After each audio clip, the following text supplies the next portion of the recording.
Welcome to a new episode of your show, The Big Q. Today we are going to talk about persecution. Of course, all of the incidents that happen around us in the world has an impact on our children. And this impact always raises questions about what is persecution and why are we persecuted and how do we react to this persecution. Some kids may be afraid to go to church because of what they have seen or what they have heard. Some kids will always ask questions about where is God from this and why does God allow this evil to happen. All of this we are going to talk about today in our episode about persecution. Of course, persecution, it seems a very scary idea. And of course, it's not nice to talk about with kids about persecution and people dying. But on the other side, our faith tells us that the persecuted ones are always blessed and the persecuted ones are always saints and martyrs in heaven. So when talking with kids about persecution, you have to concentrate about the other side of persecution.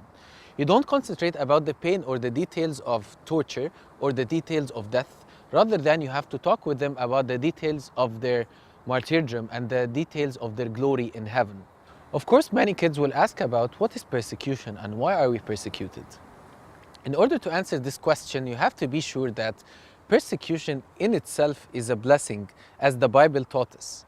So, when answering kids about this idea, you have to talk about persecution in this sense.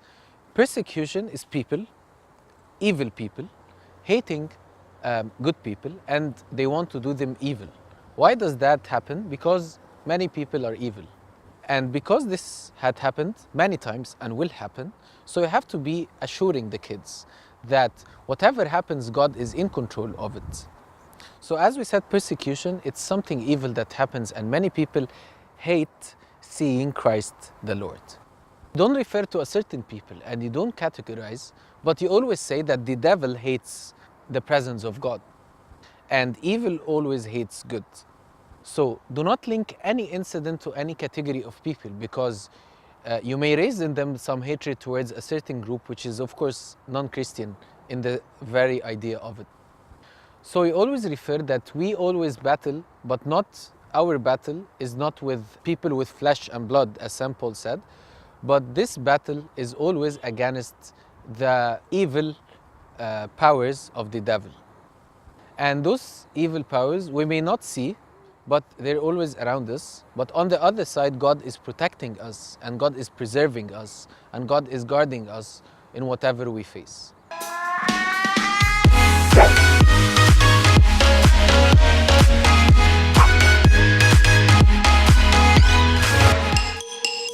So the first question about what is persecution, you have to answer very assuring that this persecution, yes, it's hard, it's painful, but on the other side, this pain will turn into glory. And whatever the person faces in this world will be rewarded in heaven many times and multiply this pain with glory. As St. Paul said, that as much as we suffer in this world, as much as the glory will be waiting for us in heaven. So that's the first idea. Of course, our composition and our identity as being Copts include persecution, and we cannot deny that. Even with kids, we cannot deny that we are a persecuted church. In fact, we are very proud of it. We are very proud that our church has suffered for Christ's sake all over centuries until this moment. So you have to tell the kids about that being persecuted is not something bad. In fact, it's glorifying with Christ. And God blesses everything that we face in order to turn for our sake and our good in the end. So when talking about persecution, as I said, do not refer to a certain group of people, do not refer to a certain religion or a certain ideology, but rather refer to always the devil. The devil is moving people because he hates Christ. The devil doesn't want us to be good people. The devil hates us when we go to church, etc. And by acclaiming and claiming this idea, you assure that we are not facing any enemies in the flesh. We love all people, but we always have the battle with the devil and we have the victory over him with the sign of the cross that Jesus Christ has given us. So whenever you talk about persecution, you have to concentrate on the other side, the side of God How does God see this? Of course, this is painful, and we can't deny the pain that we face. But rather than this, you have to be very happy and very proud that you are persecuted for God's sake. In fact, this gives you more power and more glory when you pray to God in the end of the day and tell Him, God, today I faced something in the school, but because of your name, I'm happy because I faced this. And I trust in you that you will preserve me. So you have always to concentrate on this idea. Never ever link any evil to people in flesh, but always link it to the devil. And this devil is really rebellious against God, and he doesn't want anyone to come closer to God. So you'll always face these tribulations. As our Lord Jesus Christ said, in the world you will have troubles, but trust that I have overcome the world. In the world, this is not our comfort zone. This is not the place where we'll be happy. This is a fact that we have to accept. But rather than, our real home is in heaven. And you have to plant this idea in the kids.